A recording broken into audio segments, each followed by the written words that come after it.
It was a cold morning in the old city of Marindale. Among the clatter of trains and the echo of announcements, a thin, weathered man named Elliot sat near the platform gate. His torn coat barely shielded him from the chill as he stretched his hand toward rushing passengers, whispering softly, "Spare a coin, kind soul." He had been there for years, an unnoticed part of the station, like the rust on the rails or the pigeons that pecked at leftover crumbs. His world revolved around the same rhythm. Trains come, people go, and he remains. But that day, something unusual happened. A tall man in a sharp navy coat, polished shoes, and the quiet air of confidence walked past. Elliot's eyes followed him. He looks rich, Elliot thought. If I ask him, maybe today I'll have a proper meal. He stood and stepped forward.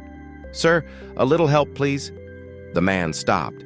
His eyes, calm yet piercing, looked right into Elliot's. "You always ask," he said slowly. "Tell me, have you ever given anything to anyone?" Elliot frowned. "Give? Sir, I'm just a beggar. I don't have anything to give." The man's lips curved into a faint smile. "Then maybe that's why you stay where you are. The world doesn't move for those who only take. I am a trader. I believe in exchange. If you can offer me something, anything, I'll give you something in return." He stepped onto the train, leaving Elliot frozen on the platform, those words echoing louder than the departing whistle. That night, Elliot couldn't sleep. The question drilled into his mind. If I can't give anything, do I even deserve to receive? By morning, he had stopped begging.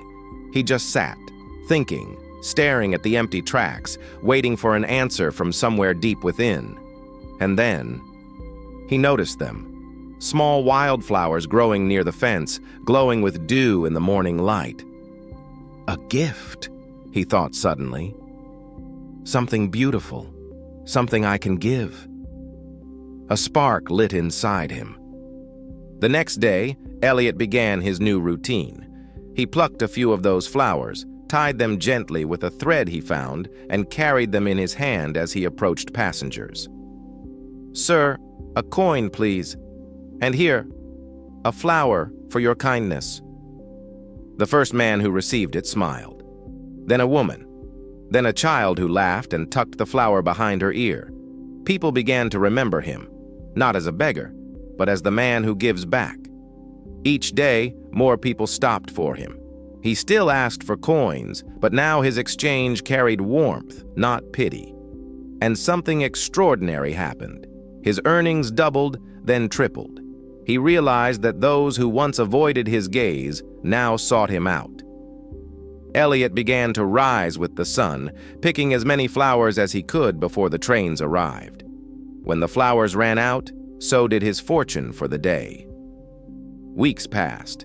The platform was now filled with the faint scent of marigold and lavender, and people whispered stories of the Flower Man. One afternoon, as the 10:30 express rolled in, Elliot froze. There, stepping off the same train, was the tall man in the navy coat. Elliot rushed to him, smiling. "Sir! This time I have something for you too." He offered him a small bunch of daisies.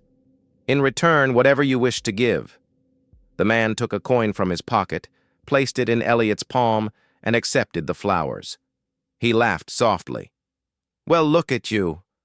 You've become a trader after all."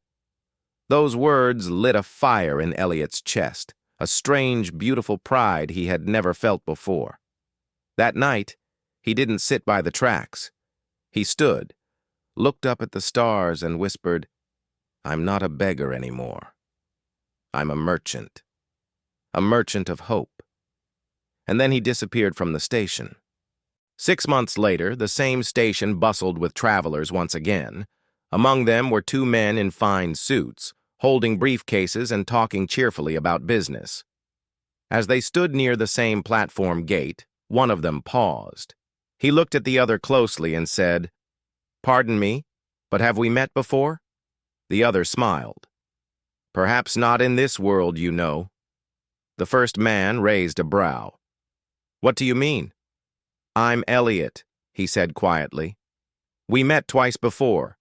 Once when you refused to give me anything, and once when you bought flowers from me." Recognition dawned on the trader's face. You were the beggar."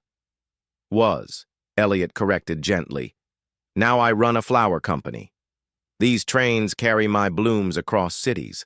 The same flowers that once grew by the tracks built my fortune." He paused, his eyes glistening. "You taught me something priceless. We only receive when we learn to give. That's the secret to every trade, of money, of kindness, of life itself." The trader nodded slowly, smiling with pride. "Then you learned the greatest lesson faster than most men ever do." As the train horn echoed, the two men shook hands. Two merchants, one of wealth, one of wisdom, standing on the same ground where one life had once begged to begin. When the train pulled away, Elliot looked back at the fading platform. He whispered under his breath, "What we give defines what we become." And with that, he stepped into his carriage, the merchant of hope, once again on his way to trade flowers and light.